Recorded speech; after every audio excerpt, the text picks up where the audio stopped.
ஓபிஎஸ்க்கு தொண்டர்கள் வெடிவெடித்து வரவேற்பளித்தனர். முன்னாள் முதல்வர் ஓ பன்னீர்செல்வம் பாரதிய ஜனதா கூட்டணியில் இருந்து வெளியேறிய அறிவிப்பினை தொடர்ந்து தமிழக முதல்வர் ஸ்டாலினை ஒரே நாளில் இருமுறை சந்தித்தது உள்ளிட்ட காரணங்களால் தற்போது ஓபிஎஸ் அரசியல் களம் சூடுபிடித்துள்ளது. இந்நிலையில் சென்னையில் இருந்து அவரது சொந்த ஊரான தேனி மாவட்டம் பெரியகுளத்திற்கு வருகை தந்தபோது தொண்டர்கள் பட்டாசு வெடித்து வரவேற்று பூக்கொத்து கொடுத்து வாழ்த்து தெரிவித்தனர். இதனைத் தொடர்ந்து அவரது இல்லத்தில் கட்சி நிர்வாகிகள் மற்றும் அங்கிருந்த தொண்டர்களுடன் ஆலோசனையில் ஈடுபட்டார். ஆலோசனையின் போது அங்கு கூடியிருந்த கட்சி நிர்வாகிகள் மற்றும் தொண்டர்கள் ஓபிஎஸ் பாரதிய ஜனதா கட்சி கூட்டணியில் இருந்து வெளியேறுவதாக எடுத்த முடிவை நல்ல முடிவு என்று வரவேற்று வாழ்த்து தெரிவித்தனர்.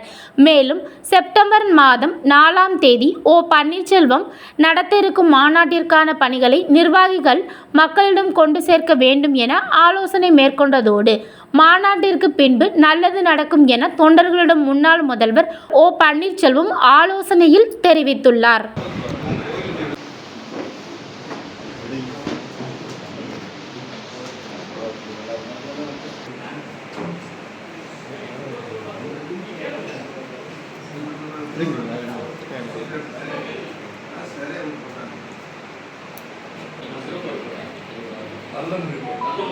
நல்ல முடிவு எல்லா இடத்துலையும்